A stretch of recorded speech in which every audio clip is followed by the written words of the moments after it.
Hello, welcome to my reading log for the month of July. This will mainly be all the books and manga I've read throughout the month. I'll have timestamps below. I may include anime and shows I've watched. Who knows? Whatever I experienced throughout the month, pretty much. But starting with the manga, I've read quite a bit this first week of July. I did like a poll on my Instagram. I showed everything in my collection that I have not read. Either like series I have not started at all, series I'm like behind a couple volumes I want to catch up on, and had y'all give me recommendations based on that. And that's pretty much all I've been reading this month so far, and I really like it. I don't know if people share this sentiment, but sometimes I'm just like staring at my bookcase for hours, deciding what to read instead of actually reading. So this has been really helpful. I think I'm going to continue to use these poll results the rest of the month. But the first thing in that poll that a lot of people said I should read immediately was volume 1 of Blue Lock, and I am so glad I did. This was really good. I am a sucker for sports series, but this one is definitely unique in the sense that it's kind of like a battle royale.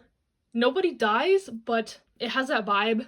Soccer competition series. Basically, it's about the 300 most promising high school soccer players. They're trying to find the best forward out of all of them, and it's kind of going to be like a elimination type thing. If you suck, you're booted out until one rises to the top. So I really like the concept so far. I like the art, I like the characters.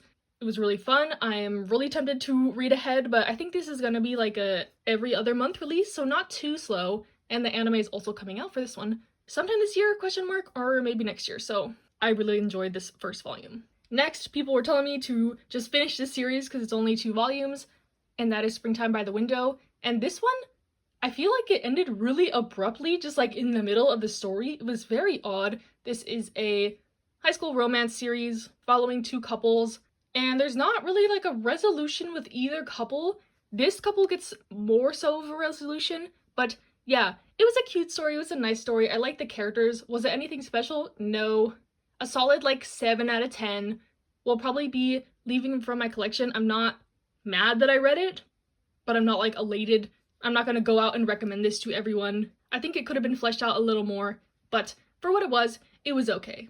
Next, I read volume 4 of My Love Mix-Up, and this one, volume 3, I was a little about, and this one, I will say, is a little bit better. I think this series the pacing is very off and kind of odd. The art continues to be gorgeous, and I like the characters individually, but I don't know, it's very muddy, and it wasn't until like the end of this volume where things in the relationship started to progress, which was nice, but it's like, what can I expect going forward in the series? It seems like they're teasing a little bit of an arc, but this is only 9 volumes, so I don't know what's gonna go on from here. I have friends who adore this so much who have read up to the ending and watched the drama, so I trust their opinions. I'm gonna keep going with it. I like it enough to continue, but it's definitely not my favorite thing ever. But something that is like my favorite thing ever, Wotakoi Volume 6, the end of Wotakoi.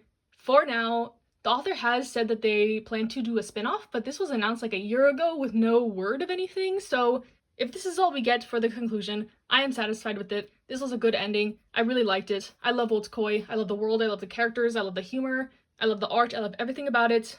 And to me, it is a perfect series, and I know a lot of people will argue with me, but I don't care. I really love this. 10 out of 10 manga. Satisfying ending. There's gonna be a box set coming out for it, so if you want to get it that way, that's also a good way. I bought all the copies of Volume 6. I'm obsessed. I love Otsukoi. This was a really solid ending, and I thoroughly enjoyed my time with it. I will be rereading it so many times in the future. I've rewatched the anime a bunch too. I really love Otsukoi.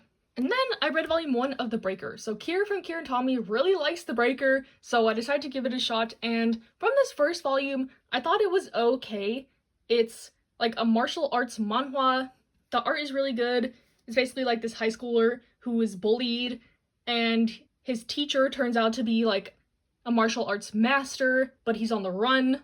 He's in hiding, and this kid is trying to convince him to be his trainer slash teacher slash master, and that aspect is pretty good, but I'm not as invested in the humor. The master teacher sensei guy is like a big pervert, and I don't like that kind of humor, especially for like an adult teacher character. It very much gives the vibes of like Onizuka from GTO, but I don't know. I may give it one more volume shot, but for now, this series wasn't really for me. I can see the appeal. This edition is really nice from Ablaze Manga. I definitely want to support smaller publishers for manga, but it is a shame that this wasn't really for me from the first volume. Hello, it is the middle of July, and I'll go over more stuff that I've read this month. Quite a bit, actually. but I'll start off with some single volumes I read. I'm sticking with a theme of just going by those recommendations y'all left me at the beginning of the month. And first, I read volume 2 of the Yakuza's Guide to Babysitting, and I really enjoyed this. I am a sucker for Yakuza stories, but also like kids, found family type stuff, so this is like everything I love in manga in one. It's about a guy who was a Yakuza lackey, and he is tasked with taking care of the boss's daughter because he's been acting out lately. So they're hoping this kind of calms him down and teaches him some family values, responsibility type stuff, and I really like it so far. I think if you like something like The Way of the House Husband but want a little bit more of a linear story, you would really enjoy this. I know the anime is coming out for it this season. I haven't watched it. I just found out that it was even a thing before the recording of this, so I'll definitely be watching that when I get the chance. And then I read volume 7 of My Senpai is Annoying, and every time I read one of these volumes, I feel like I say, I'll give it one more volume try, one more volume try. And I think, for real now, I'll only give it one more volume try. I don't know, I really like the characters, but especially in this volume, there are some things that just rub me the wrong way. They're like towing the line a little too closely with the relationship between the best friend and the little brother. Like before, it was just like clearly teasing that this little boy has a crush on this grown woman and she kind of entertains that fact. But like, as you go on, it's kind of like becoming a more realistic option, and I am not down with that, obviously. And yeah, there's also not any development with the main couple. There was like a cliffhanger in volume 6 and that didn't really get resolved in this, so I'm like, what more do I need to do to get them to progress? But yeah, I really liked this story in the beginning, but it's sort of gotten repetitive and fizzled out, and there's some plot points that I am not really down with, so we'll see. I think I'll get volume 8, it comes out this month, and then y'all need to yell at me if I keep getting more volumes after saying I didn't really like volume 8. But something I did really love, volume 5 of Sign of Affection. I continue to like this series more and more and more. It is wholesome, it is adorable, but also realistic. At first, I was a little about Itami, but he's grown on me a lot. He does a lot of stuff that demonstrates that he really cares for our main character, and I just really love their dynamic, and I highly recommend this one if you're looking for a college romance series. And then something a little random, I read volume 1 of Mashal because I found it at like a used store for $5 and figured can't hurt to try it out. And I thought this first volume was good. I know a lot of people like really love the series, but also some people really hate it. Very divisive. So I might not be in a majority opinion saying that I thought it was just okay. I thought it was a cute concept. It's kind of a ripoff of Harry Potter and like One Punch Man. And if I continue it, I will definitely continue it on Shonen Jump app. I can't see myself buying physical copies of this unless it gets much better. I know this is getting an anime, but yeah, I thought this was okay. Thought it was a nice first volume, but nothing that got me super hooked and excited to read more. And then one of the big ones I finished this week, I read all of Chainsaw Man. So yes, I had read the first 3 volumes, like when the 3rd volume first came out, but I figured that this would be a series that was much more bingeable, and I was correct. I finished this whole series in a day. If you saw my Instagram, I kind of chronicled that. But yeah, everyone was like, read Chainsaw Man so you'll be ready for part 2 that just came out last week as of the recording of this. I think I'm gonna wait for the physicals for that as well, not keep up weekly, but I'm already seeing spoilers everywhere, so I might just have to read it weekly. But yeah, Chainsaw Man overall, I really enjoyed Chainsaw Man. I liked the first 3 volumes, so I figured I'd keep enjoying it.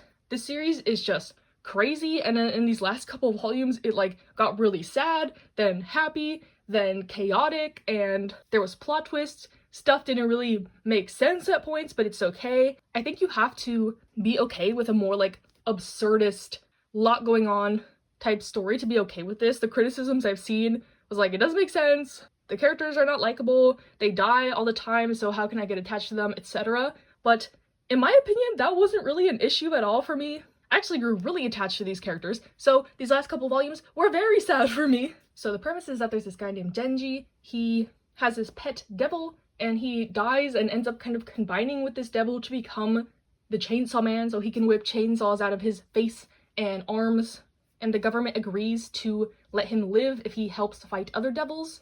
But yeah, the story is very gory, very action-based. Triggers include like manipulation, gaslighting, gore, death, blood, violence, the works. But in my opinion, what made this series is kind of the quieter moments in between. If you have read this, you know what I mean.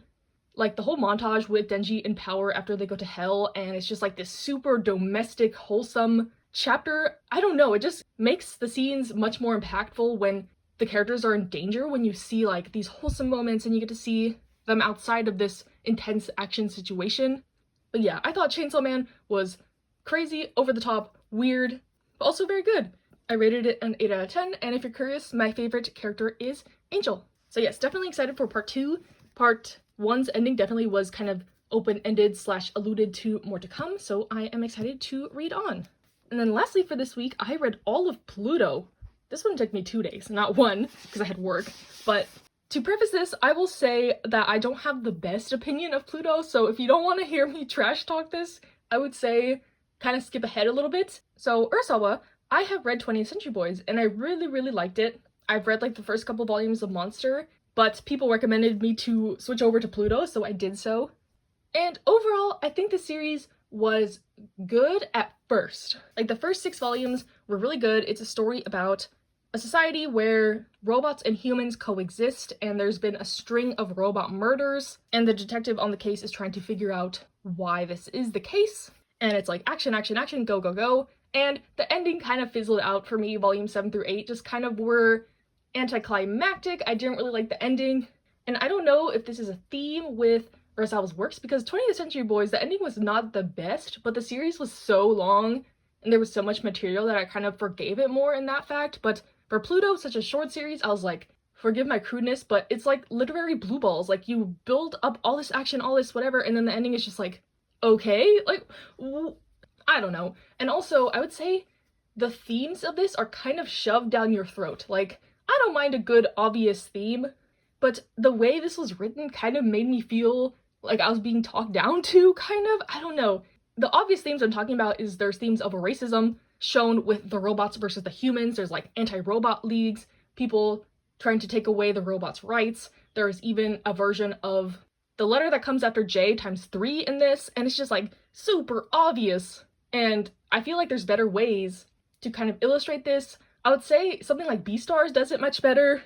And the other main theme is that the cycle of hatred doesn't fix anything, but like they literally say that, they spell it out for you, and it's like, I don't know, I like a little more me thinking about topics and connecting it. Not to mention another author, but Taiyo Matsumoto does this really well. He like writes really fun stories, but if you don't really think about it, you don't notice a lot of the underlying themes in his works, which I like better. Like, it makes you think a little bit. So yeah, I don't know if any of this makes sense, but another complaint, oh my gosh, I don't like saying negative opinions, because I know a lot of people love this series. Like, I even felt like physical pain giving this like a 7 out of 10 on Mal when the average rating's like a 9, but the characters are another kind of issue I have with it. Like I mentioned, there is a string of robot murders, and the murders continue throughout the series, so I feel like it doesn't give you enough time to care about the characters when they're gonna get killed off, like in the next volume. So I was like, oh, another one got killed, oh, another one, okay, another one, I know the next one is coming. Like, I don't know, I feel so bad trashing on this, but now it kind of makes me weary to finish Monster. Like, is it gonna be another crappy ending? Like, is this just Urasawa's style? I feel like sometimes he kind of bites off a bit more than he can chew from the 2 series I've read. Like, there's so many elements, so many plot points, and it's like, I am using all of my brain cells to keep track of everything that's going on in this, and then the fact that the ending was a letdown to me, kind of like, why did I do all this work to be disappointed? I shouldn't feel like it's a chore to read manga. Like, I don't mind a good mystery series where I have to keep track of a lot of elements and stuff, but like, if the payoff is not good, it just is that much more disappointing. So yeah, Pluto was good at first, it fizzled out, anticlimactic in my opinion. I really love the art. Urasawa is a master at that. Obviously, I like the concept, but some of the themes were just too obvious to me, and I couldn't get connected to the characters. So yes, that is my like mini review on Pluto. Again, I am kind of nervous to post this little segment, because I know a lot of people love Pluto as their favorite Urasawa work. But yeah, that is my concluding thoughts on this, and I'll be back in another clip. Hello, it is the end of July now, and I'll talk about all the rest of the manga I read. This was a manga-heavy month. I think I ended up reading like 60 volumes, which was normal for me in the past, but as I've gotten more into like books and other things, I still do read a lot of manga, but just like not as much as this. So yes, I was happy to do this month. Again, I followed mostly y'all's recommendations you left me. So first, I read the first 3 volumes of the case study of Anita's, and I ended up really enjoying this. As you saw in my haul if you watched it, I did pick up the rest of the volumes for the series, but I only got up to reading 3 volumes. But yeah, I ended up really enjoying this, which was kind of a surprise to me, because I always say I don't like fantasy stuff, whatever, but I really need to change my tune on that, because everything I've read I've ended up liking. So yes, this is a vampire mystery series. I got into this originally because I bought Pandora Hearts, but that series is so intimidating that I wanted to try one of the author's other works first. I know this is well loved in the community. Plus, the art is gorgeous. Like, look at these covers. They are magnificent, and that is probably one of the key highlights of the series. The art is great. But I also like the story. I will say, though, there's a lot going on. It's not necessarily confusing, but there's just lots of plot points and characters and stuff to keep track of, and I hope things start tying together and making more sense. Because if I'm going to use all my brain power for this, like something like Pluto, if this does not tie up nicely or neatly, I'm going to be mad. But I do like what I've been reading of this so far. Excited to get into more of it. I might watch the anime as well, because that's another thing I've really been getting into this month is anime, but you'll see that later in the video. But yeah, I do recommend this. I'm excited to see where it goes. I'm very intrigued by the plot and what's going on. Even though there's a lot of it, it's kind of like chaotic, kind of messy, kind of fun, and I kind of like it in that aspect. So yes, we'll be reading more of this for sure. And then the other fantasy series I've been reading this month is Witch Hat Atelier. So I read volumes 2 through 7. This is one I had tried in a video a really long time ago. It was like my volume 1 trying out video, and I really liked volume 1 of this, but it kind of took me forever to get the rest of the volumes because I think volumes 2 and 3 were out of stock for a while. But yeah, really glad I decided to jump back into this because I am obsessed. I really, really like this. Another one with gorgeous, gorgeous art. You can tell from the covers as well, but I really like the story. It's about this girl named Coco who is learning about becoming a witch due to some unfortunate circumstances. That is one thing I was not expecting with this manga as much, is it gets pretty dark at times. Not everything is like this happy like little witch story or whatever. No, there's conflict, there's fights, there's some like political intrigue as well. I really like the story. I sound stupid when I'm describing these series, just saying like, this was really good. I really like this. I highly recommend this, but like, that's how I feel, okay? I really like Witch Hat Atelier. The characters are relatable, they're cute, they have struggles, it's not all happy-go-lucky. I'm intrigued by what's going on. There's kind of a mystery aspect, action aspect, magic aspects. Pretty much anything you would want in a manga is in here, and I do highly recommend, even though I sound like a broken record. Sticking with the theme of series I highly recommend, next I read House of Five Leaves. So I had read volume 1 of this previously, but I just reread it because it's been so long, and then I binged the rest of the series, volumes 1 through 8. This one is a samurai story by Natsume Ono, who quickly is becoming one of my favorite mangakas of all time. This series just like solidified that fact even more. I just love her style, I love her art, I love her storytelling, I love her characters. Like, I loved everything about this manga. I still like Akka better, one of her other longer works, but House of Five Leaves was really good in my opinion. I know it's not going to be for everyone. It's kind of like a slice of life slash drama samurai story. It's about the main character Masa. He is a like ex-samurai. He doesn't have a job right now because he's not intimidating, and he kind of gets roped into this gang who kidnap people, and it's really interesting to see the backstory of the gang members and just how the story progresses. There's drama with the main character's family, and I don't know, everything is really endearing even though there's like murder and shady stuff going on, kidnapping. You can't help but really like these characters, and I think that's just a testament to Natsume Ono's writing. I am in love with it. Highly recommend this. The art is top tier. I just love everything about it, and I was looking more into the series, and there's like a 7-volume spin-off of one of the other characters that is not published in English. Natsume Ono has so many works that are not published in English, but what they do publish, they do show like really great care to, which I appreciate. Kind of like Taiyo Matsumoto, even though she's much more like unknown in the West, I would say. All her releases have had like really nice additions. They have slipcovers, nice panels like this. So I really appreciate it in that aspect, and yeah. I'm trying to collect all her works. I think I'm only missing like 2 one-shots until my collection is complete. But yeah, I really like this. I think I'm gonna try Oku next. I know Oku's not by Natsume Ono, but I feel like it might have a similar vibe to this. A historical manga that I've been meaning to check out, and I've heard some like really good things about it recently. So yes, that'll be my next delve into like historical manga, which is another genre I don't really have much of in my collection, but I'm willing to give more a shot. Doesn't necessarily have to be samurai related, but if you have some good historical manga recommendations for me, let me know. And then something kind of completely different. I read volumes 1 to 2 in the omnibus of Alice in Borderland, so I believe that's 4 volumes. And I also really enjoyed this manga. It's kind of like a battle royale death game type story where the main character is transported to this world where he has to play games to survive. Seems like a very basic plot, but I'm really enjoying this. I do like kind of like battle royale death game type stuff, even though it may not look like it based on my tastes in manga. But yeah, this one is really good so far. I like the games, they're interesting, and because I was so into the manga, I also watched the show for this. It's on Netflix. I think my dad actually told me about it. He told me it was like this really cool Japanese show that he was watching when it first came out. And I was like, yeah, whatever. But then when the manga came out, I didn't know that that was like the same thing. So I decided to watch the show. And the show is pretty brutal. This manga does have like sex, violence, blood, gore. But the show kind of like amped it up much more. And they gave like a lot of backstory to these characters that was not in the manga, so it made some of the deaths even more impactful. They also aged up the characters. In this, they're like seniors in high school, and then in the show, they're adults, so that allowed them to have more like different backstories for them. But yeah, the show covered past where the manga is, but it kind of ends like this arc that's started in this volume, and what's coming looks really interesting if it follows like the manga storyline. And I know the show, I think, is getting a season 2 later this year, so I'll definitely be watching that. I'm not too fussed about like getting spoilers for this manga because I think the show is really good too. So I don't know which medium I prefer, honestly, but I will be continuing with the manga. I think there's gonna be like 9 omnibuses. And I know a lot of people have been complaining about this physical release, and I kind of agree. These are $20 and they're very like floppy. They're like the same price as the Full Metal Alchemist hardcovers, and they are not even near the same quality. Plus there's a lot of typos in this. But yeah, if you can get past that, I would recommend this manga, or the show. The show is good as well.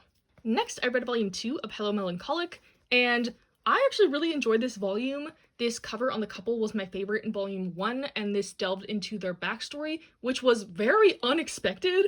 They're kind of in like a friends with benefits relationship, so if that makes you uncomfortable seeing high schoolers in sexual situations, I would stay away from this manga.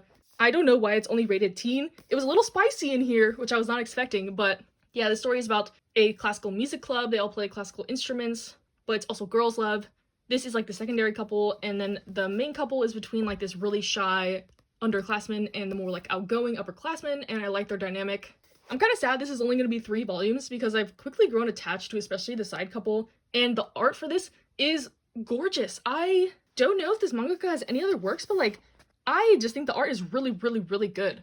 And it's really an interesting story. I think it's very different from anything I've read in the girls' love sphere, especially. And while it's not like my favorite thing ever, I do recommend this, and I'm excited to read the last volume, which is volume 3. I think it comes out in like November, so a pretty fast release for this one. And a nice quality release from 7 Seas. There's like embossing, it's shiny, and I do recommend this. If you want a little short, kind of messy, kind of dramatic, kind of spicy, little girls' love series. Yeah, that's my description for this series. And the only thing in this batch of stuff I'm talking about that I was kind of about is Planet Test. So I read volume 1 of Planet Test, and I like this, don't get me wrong, but I feel I wasn't certain on the direction it's going in. Like, I didn't know if there was going to be more of a concrete plot or if this was going to stay more like slice of life in space, because it's about this group of people who collect trash in space, and some of them have aspirations to become pro astronauts, some of them don't. And yeah, there was like something that was resolved in like the first chapter that I thought was going to be like a major plot point, so I was kind of like, oh, so this is going to be a slice of life thing where each chapter is contained. But then I was kind of looking at some of the other volumes because I do own all of them, and it looks like it's going to be more of a linear story, so I don't know. I liked it. I will continue since I have all the volumes, but I wasn't like sold from this first volume, if that makes sense. Even though I do like a good slice of life series, or a good space series. I don't know. I feel like it needs to pick one or the other, which I don't feel the same about with all series, but some series I do feel like they need to pick a direction, or it gets too messy, if I make any sense. And then lastly for this month, I caught up with Hinamatsuri. I did not realize I was like 4 volumes behind until I got like my 16th volume in the mail this month and was like, wait a minute, I have not read this in a hot minute, even though it's one of my favorite series. But I'm glad that I kind of stocked up some volumes for this because this story is just a gem, a delight to read, such a treat. I highly, highly, highly recommend Hinamatsuri. It is so funny. This is like just my comedy. Every single chapter makes me laugh out loud. Yeah, I really love Hinamatsuri. It's like a comedy gag manga about a yakuza and a girl with powers living together. And volume 15 kind of out of nowhere drops a little bit of backstory on Hina, which I was not expecting. But yeah, I'm not sure how this manga is even gonna wrap up. There's 19 volumes, and One Piece Books has suddenly been pumping these out. I think volume 17 comes out in November. So yeah, the conclusion is coming soon. There's stuff I want to see in the ending, but like I wouldn't be mad if it didn't happen. I just love these characters. I love spending time with them, and I'm sad the conclusion is near, but I love every bit of this manga and everything that I've read of it so far. So yes, that is all the manga I read in July. It was a lot, but I'm glad I did get to read a lot of y'all's recommendations, get into new series, get back to some old series that I had kind of forgotten about that have been sitting on my shelves forever. So yes, thank you for that. And then moving on to the books, I read one book this week, a man called Ove. Actually, I listened to the audiobook for some of it, and they pronounced it as uva, which is grape in Spanish. So every time they said his name, I just thought of like a wrinkly old grape, even though he's not that old. He's 60 years old. The story is about a man called Uva. He's like the male equivalent of a Karen. He's this grumpy old man, and the story is about him in this neighborhood and the eccentric cast of neighbors and friends that he has, even though he won't admit that they're his friends, and kind of just their daily lives. This is very much like a character study, slice of life type novel, and I really liked it. I've enjoyed all of Bachman's work so far. He is definitely my favorite author as of now. He just really masterfully creates these worlds and these characters that are very realistic and real, but not overwhelming. And I really like this book. I cried at the ending. It kind of wrecked me, but I will say this is my least favorite of his books so far. But it's still a 4 out of 5. Like, it's that good. But his other works are just better, in my opinion. So I can't wait to read more of his stuff. I think there's like 2 other long-form novels in English and some short stories. But I really like this. I think you'll like it more, especially if you know one of these kind of like grumpy old men people and aren't as bothered by some of their like insensitive comments and stuff like that. But throughout the story, he really does become more open-minded through the characters he meets, and I just really liked it. Highly recommend. Okay, so I lied. I did not read any more books this month, but I did watch a lot of anime. And similar to the manga this month, I asked y'all for recommendations, and I got quite a bit. I was not aware that y'all were also like really into anime. I thought most of my audience primarily read manga, but I got lots of recommendations and I chose a couple to watch this month, but I have that list for future reference. I am so sorry if you can hear background noise. My neighbors are causing a ruckus this fine Saturday morning. But first, I watched the first season of Descending Stories, and I really loved it. This was the best thing I watched this month. According to Mal, it covers the first 5 volumes of the manga, so like half the manga, and I do plan to watch season 2 because this was so good. It's about a guy who gets out of jail, and he really wants to pursue the art of rakugo, which is like a method of storytelling. And the first part of the story is him meeting with like the grandmaster of rakugo and kind of his backstory. And it looks like season 2 is going to be about the main character kind of reviving rakugo because it's a bit of a dying art in Japan in this story. But yeah, it was amazing. Lots of drama, really endearing characters, good storytelling, some like messy drama romance a little bit. And I think the anime was like a really good way to show the rakugo because it's like a very niche, at least to me, not knowing anything about rakugo, form of art. It's like one person kind of telling a story and they're all the characters in one, doing different voices, different mannerisms. So it's a form of acting / storytelling, and I thought the anime was a good way to show it. The voice acting is impeccable, and I wasn't sure how that would translate to the manga format, so that's why I haven't picked up that yet, but I was talking to Tony's Manga and she assured me that the manga is also very good. So I'll definitely be giving that a try. Not sure if I'll try that before I watch the second season or the other way around, but I do highly, highly recommend this. This is like my type of series, and I really enjoyed it. I do have another manga by this author I have not read yet. It's in Spanish, Mi Lindo Menino, which is a BL story. And then there's also another anime. I think it's about like a guy who's writing a dictionary or something, like seemingly very boring topic, but I probably will try that one out as well because I really like Descending Stories from the anime. The next one that I've had a love-hate relationship with on this channel, I did finish the second season of Komi, and again, this season had its ups and downs. They animated the stupid panty chapter, but some of the moments, like the school trip, were so good. The romance between Komi and Tadano, the like few glimpses that we get are really sweet, and if they do continue this anime, I will be watching, even though I don't like the manga very much, and I still don't like a lot of the side characters. It seems like they're moving on to their second year, so maybe there's gonna be like a new batch of characters or something, but yeah, I'm pretty tired of this old group, and I'm excited to see where it goes. And another series I've kind of had a love-hate relationship with, I finished the second season of Kaguya-sama Love is War. So if you know anything about my relationship with the series, I did not like the first season, but like when I said that, people were on a rampage and said I had to keep going, so I was like, okay, whatever, I will watch the second season. And I'm so glad that I did. The last like 5 episodes were so good. Ishigami's backstory like got me choked up. I was not expecting to see some more like serious moments in this, and I think the comedy really hit different in season 2. I don't know, I think it was more campy and not as like taking itself too seriously, which is what I didn't like about the first season. I was like, these rich kids are so annoying, these like battles about their feelings is like trying to be Death Note or something. Like, I did not vibe with it at all. But the second season, I think, played more into kind of the ridiculousness of the situations, but also it showed some more serious moments, and I really liked it. So yes, I will be continuing with season 3 when they make it available to the public, because I don't have Crunchyroll subscription anymore, and it's locked. All their series are locked now that they're like with Funimation. All the like new season airing stuff, you have to be a premium member. It's not like I can't afford it, I'm just like cheap and don't feel like paying for it. I don't even pay for Shonen Jump app anymore. I just like pay for it when I want to read a bunch of chapters. I like save them up and then I pay like my $2 a month, read them all, and then save them up for like another couple months, because I need to save money somehow because I buy too much manga and books and other crap. So yes, exposing myself that I don't have Crunchyroll Premium or whatever, but Funimation had season 2 for free with ads. So I watched the ads, I watched season 2. But yes, I do recommend it. But one series that y'all were like heavily recommending in this like recommendations 20 minutes later, as I was saying, Great Pretender is the one y'all were recommending me a lot. And I'm almost done with the first season. I've been watching it in arcs. I think I've gotten through like the 3rd arc. And I will say the first arc was really strong, and they get progressively a little bit worse, and I've heard the ending, like slash the second season, is not the best. But so far I really like it. I like the art and the animation. I know it's an original anime and they're releasing like a manga now based off it. It's a very action-packed, fast-paced manga about like heists and these not so great people, but you feel like rooting for them for some reason. So yeah, I really like it so far. It's just a fun one.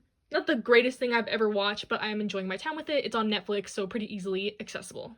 And then lastly, for just the plain anime, I watched 3 episodes of this one called Kakushigoto, and it's about a like grown man, and he's a single father, and he's like an ecchi mangaka, and he doesn't want his daughter to know this. So he like is doing everything in his power to keep like his job a secret, and I don't know, it's really funny, but it looks like it's gonna be more heartwarming going on. I really like these like family dynamics, parent-child stories. I'm a sucker for them. That's why I like Hinamatsuri so much, I think. But yeah, I really like this one so far. It's by the same creator as Sayonara Zetsubo Sensei, which I also really like. And I didn't know this going into it, but like the second I saw the art, I was like, okay, yeah, this must be the same artist at least. It's a very distinct style, but I plan to continue it. And then this one was kind of a big one, but I watched a movie that I think y'all will be interested in. So when I was posting my anime recommendations request thing, I mentioned that I have not seen any Ghibli movies. Or Ghibli? I've not seen any of them. Nothing. Except like 20 minutes of Ponyo while I was babysitting my toddler cousin, and I was like on my phone tuning out, you know? So I haven't watched any Ghibli movies, and I was not expecting the barrage of DMs and comments I was getting about that. Calling me disgusting, calling me dumb that I haven't watched any, etc. And I know it's like in a joking manner, but I was kind of shocked that y'all were very passionate about this. So I watched my first Ghibli movie. Y'all gave me a list of which ones to watch, but if you want to recommend me some more, leave them in the comments. The first one I watched was Whisper of the Heart, and it was really, really good and really cute. It's actually like my phone background right now. The aesthetics were on point. I knew this going into it. It was a very lovely story. The romance was so cute, so wholesome, so adorable. So yes, I definitely will be watching more. The like main reason I never watched any is because I'm not a big movie person in general, and a lot of people describe Ghibli as like the Disney of Japan, and I'm not a big fan of Disney stuff either, so I was like, is this for kids? Like, will I like this? I also don't like magical realism in anything I watch or read, so I thought that these were kind of in that vein. But yeah, I was pleasantly surprised. I went into it with like no expectations really, so I didn't know what I was getting myself into, but I really liked the story and it was very adorable. And then lastly this month, I rewatched Cherry Magic, the drama. I was feeling like shit, and this drama really like always picks up my mood. I love the manga as well, but yeah, the drama was my first exposure to this story, so it always has a special place in my heart. I do skip over all the scenes with Minato and Tsuge because Tsuge's actor is like really bad and annoying. They're better in the manga, so yeah, I skipped over their scenes and their episodes, whatever. But yeah, I love the drama. It's so cute. The actors are so good, and I think there's a movie out that they haven't translated yet, and the manga is so slow to come out. I think they're on volume like 11 in Japan, and we're barely getting 5. It's been delayed, but yeah, Really love the story. Highly recommend. They have this on Crunchyroll for the plebs, for the people that don't got premium, so you can watch it on there if you don't like me. But yeah, I love Cherry Magic. Highly recommend the drama and the manga. So yes, that is all I read and watched in July. A lot of anime, a lot of manga, not much books, but that's okay. I read a lot of books last month, so hope you enjoyed. If you have any comments or questions about anything I read, or think I'm trash because I don't like Pluto, or whatever, leave it below. And I'll see you next time. Stay safe, stay happy, stay healthy.